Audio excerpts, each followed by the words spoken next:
Greetings summoners, and welcome back to yet another ProGuides Wild Rift video. My name is Terry, and today we have for you OP picks for the high ELO. The champions mentioned here are super oppressive to play against, especially when the player wielding the picks have a firm grasp of the champion's mechanics. Since this video is for the high ELO, in essence ranks Emerald and higher, don't assume that first trying the champions without practice will result in free wins. You need to understand how to maximize the kit of each champion. Our first pick of the day is Zed. The assassin is a solo queue menace, since he can easily burst down practically any target. In Korea, he's a highly contested ban pick. This is because those who are mechanically advanced can utilize the ninja to escape practically any sticky situation. The key to the Zed pick is in proper usage of his ultimate, Death Mark. This grants him invulnerability as he and two of his shadows pincer attack target. By keeping track of all of his shadows, Zed can utilize the very brief moment of landing to escape in a blink of an eye. Doing so properly allows him to avoid every attack that the enemy throws at him. So to fully master the pick, you must understand how to utilize his ultimate both offense and defensively. One of the greatest items for Zed is Heraldia's Grudge. The item grants him ability haste, armor penetration, and AD, while also providing a slow on every one of his damaging abilities. Now that's a lot of bang for the item's buck. Since his Shadow Slash, his circular melee skill, already slows on hit, Heraldia's Grudge stacks with the ability, making it rather difficult for the enemy to escape. Throughout his Razor Shurikens thereafter for some rather easy to hit skill shots. Keep in mind, he's still rather difficult to play. He has incredibly high skill cap and can definitely become quite the oppressive pick when utilized by skilled players.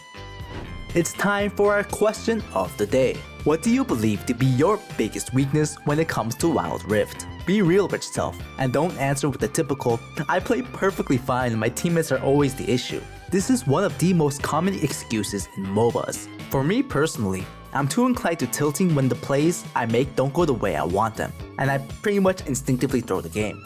Leave your answers down in the comments below.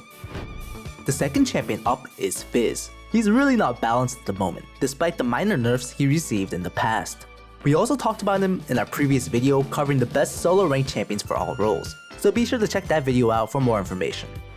The pick is very versatile and slippery, viable in both the mid lane and jungle. Similar to Zed, Fizz is able to become invulnerable momentarily thanks to his third ability, Trickster. In the current meta, this is a very abusable mechanic, allowing for very easy turret dives and straight up unfair trades. Most squishy champions have no chance against the fish and are either forced to buy Zhonya's or steer completely clear of the shark chucking champion. With the buffs to Luden's Echo allowing Fizz to stack ability haste at an alarming rate, the champion is definitely top tier. But keep in mind, when playing Fizz, you must strictly monitor his cooldowns while also thinking of an escape strategy.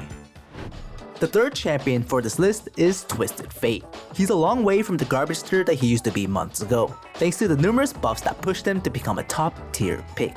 The Cardmaster is what we call an accelerator. In essence, his main purpose is to speed up the progress of his teammates, thereby snowballing or accelerating the pace of the game. He does so by ganking side lanes with his ultimate. Twisted Fate also has a point and click stun through his yellow card to CC out of position enemies, creating windows of opportunity for his team to follow up. As we all know, Wild Rift can be quite snowballing, with leads often resulting in guaranteed victories. In such a meta, an accelerator like Twisted Fate fits perfectly. TF players who understand where to be at a certain point at a certain time have massive impact on the game, making him an overpowered pick in the high ELO.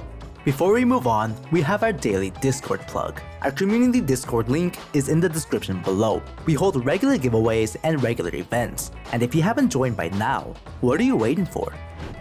Our second to last pick for the day is Nami. She's an enchanter support with a lot of versatile tools to aid in her team finding success. Her third ability grants an ally 3 enhanced auto attacks, which deal more damage and slow on hit. Comboed with movement speed buff from her passive, which grants every one of Nami's abilities a movement speed buff when hitting an ally, Nami's ADC is sure to be grateful for the massive utility. Depending on whether she wants to deal more damage or heal her allies, Nami has different options. Her second ability, Ebb and Flow, bounces 3 times, either healing twice and damaging once, or damaging twice and healing once. So keep a close eye on which one seems more essential at the moment, adjusting the spellcast as you see fit. In addition, Nami's knockups are really powerful. Her first ability, Aqua Prison, has an elusively large hitbox. I swear, even if you have like half your foot in the bubble, it'll knock you up. Nami's ultimate, tidal wave is rather slow, but when used to extend CC rather than initiate the engage, Nami provides excellent lockdown during team fights. Our last pick is Kaisa. Honestly, we've talked about her a lot in the past and nothing much has really changed. You still want to rush her first ability evolution, a build tactic that our 1-minute Kaisa guide goes over. She's not the best in laning phase, but as long as the Daughter of the Void doesn't fall behind, Kaisa is perfectly capable of growing into a late game team fight hyper carry. She's got mobility to help her create distance between her and assassins, alongside the shield to help her survive the burst damage. This is a necessary trait to succeed in the current meta. She also has insane DPS to deal with bruisers during extended fights, thanks to her first ability and passive. Make sure you're auto-attacking as much as possible, since Kaisa's steady stream of DPS comes largely from her auto-attacks comboed with her passive. The Void Seeker isn't difficult to play, but has incredibly high skill expression because she relies heavily on positioning to capitalize on key moments during a team fight. Keep in mind, this video is catered for the high elo. In other words, these picks are an OP in the hands of players that don't know how to fully utilize the picks. So don't just pick them up and expect them to be overpowered the first time you play them. Thanks for watching today's video. If you enjoyed the content, be sure to like the video and subscribe to the channel for everything Wild Rift. And before you go, don't forget to address the question of the day in the comments down below. Until next time, stay safe and good luck in your games.